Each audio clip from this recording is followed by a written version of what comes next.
ரசூலுல்லாஹி ஸல்லல்லாஹு அலைஹி வஸல்லம் ஒரு நாள் இமாம் புகாரி இமாம் முஸ்லிம் இந்த செய்தியை பதிவு செய்கிறார். ஒரு நாள் அல்லாஹ்வின் தூதர் ஃபஜ்ர் தொழுவதற்கு பிறகு நபித்தோழர்களை பார்த்து திரும்புகிறார். நபித்தோழர்களிடத்தில் கேட்கிறார், இன்றைய தினம் நீங்கள் ஏதாவது கனவு கண்டீர்களா?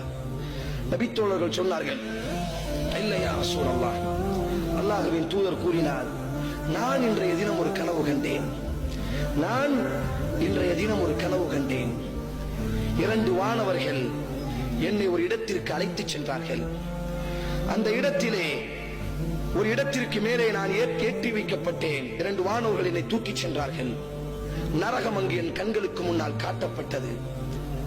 சாதாரணமாக பார்க்கக்கூடிய பாவம், மலிந்துவிட்ட பாவம், சந்தர்ப்பம் அமையாதா என்று இளைஞர்கள் பதறக்கூடிய பாவம், ஏதாவது ஒரு வாய்ப்பு கிடைக்காதா என்பதாக இளைஞர்கள் இந்த பாவத்தை நோக்கி விரைவாக பயணம் செய்கிறார்கள்.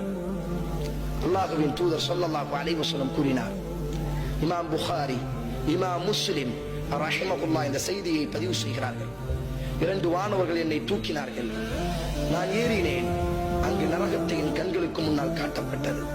நரகத்தினுடைய பல காட்சிகளை நான் பார்த்து வந்தேன். அப்படி பார்த்து வரும் பொழுது நரகத்தில் ஒரு இடத்தில் சப்தங்கள் அதிகமாக இருந்தது, துர்நாற்றங்கள் அதிகமாக வீசியது. நான் எட்டி பார்த்தேன். நரகத்தில் ஒரு அடுப்புகள் செய்யப்பட்டிருந்தது நரக நெருப்பால்.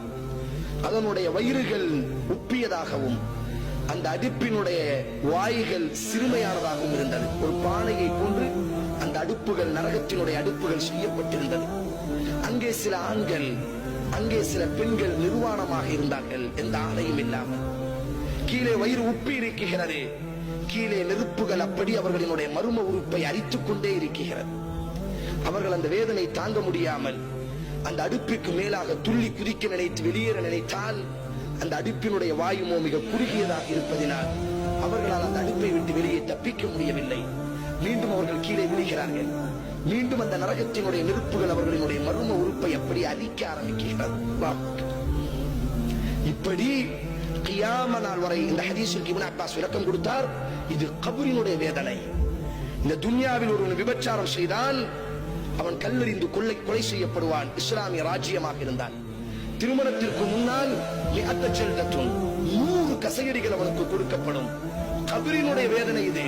அல்லாஹ்வின் தூதர் சொன்ன இலா யௌமில் கியாமா, கியாம நாள் வரை இப்படி அங்கிருக்கக்கூடிய ஆண்களும் பெண்களும் அந்த அடுப்புக்கு கீழாக அவர்களினுடைய மர்ம உறுப்புகள் எல்லாம் அழித்துக் கொண்டே இருக்கிறது. நரக நெருப்புகள் மேலே குதிக்க நினைக்கிறார்கள், மேலே வர முடியவில்லை.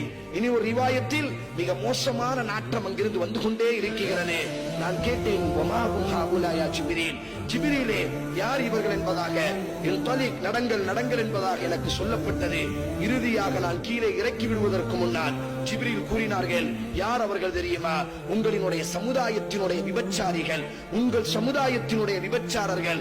அல்லாஹ் தங்களினுடைய மனைவியின் மூலியமாக கற்பை ஹலாலாக ஆக்கி இருக்க, தங்கள் மனைவியை விட்டுவிட்டு மற்றவர்களோடு யாரெல்லாம் உறவு கொண்டிருந்தார்களோ, அது ஒரு முறை உறவு கொண்டாலும் சரி அல்லது பல முறை உறவு கொண்டாலும் சரி, அல்லாஹ்வினுடைய வானவர் ஜிப்ரீல் விபச்சாரி என்பதாகத்தான் பேசிக் கொடுத்தார். யா ரசூலல்லாஹ், அவர்கள் யார் தெரியுமா?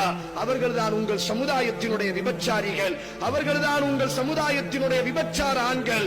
அவர்களுக்குத்தான் அல்லாஹ் கியாம நாள் வரை இப்படி அல்லாஹ் அவர்களுக்கு தண்டனையை கொடுத்துக் கொண்டிருக்கிறான் என்பதாக நபி ஸல்லல்லாஹு அலைஹி வஸல்லம் அவர்கள் கூறினார்களே. ஆனால் இமாம் புகாரி இமாம் முஸ்லிம் ரஹிமஹுல்லாஹ் பதிவு செய்கிறார்கள், அல்லாஹ்வின் தூதர் ஸல்லல்லாஹு அலைஹி வஸல்லம் சூரிய கிரகணம் ஏற்படுகிறது. அல்லாஹ்வின் தூதர் மக்களை எல்லாம் அழைக்கிறார். மக்களை எல்லாம் அழைத்து தொழுகை நடத்துகிறார். தொழுகை நடத்தியதற்கு பிறகு மிம்பருக்கு மேலாக இமாம் புகாரி பதிவு செய்கிறார்கள், இரண்டாவது பாகத்தில் மிம்பருக்கு மேலே ஏறுகிறார்கள்.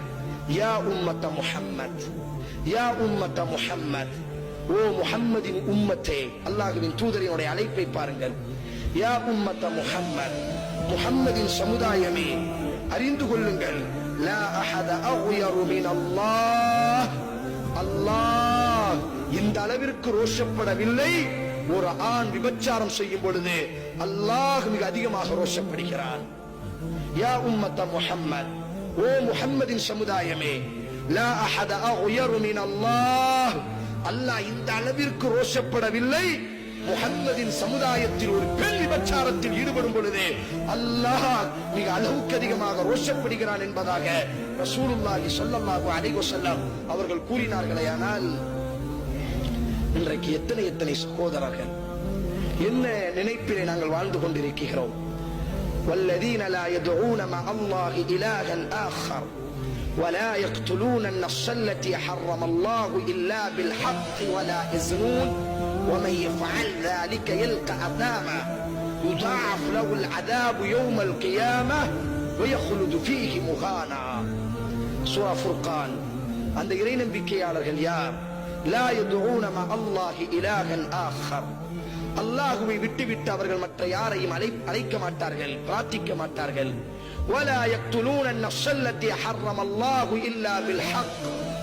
அல்லாஹ் தடுத்திருக்கக்கூடிய எந்த ஆன்மாவையும் கொலை செய்ய மாட்டார்கள். வலா யஸ்னூன். அந்த இறை நம்பிக்கையாளர்கள் விபச்சாரம் செய்ய மாட்டார்கள்.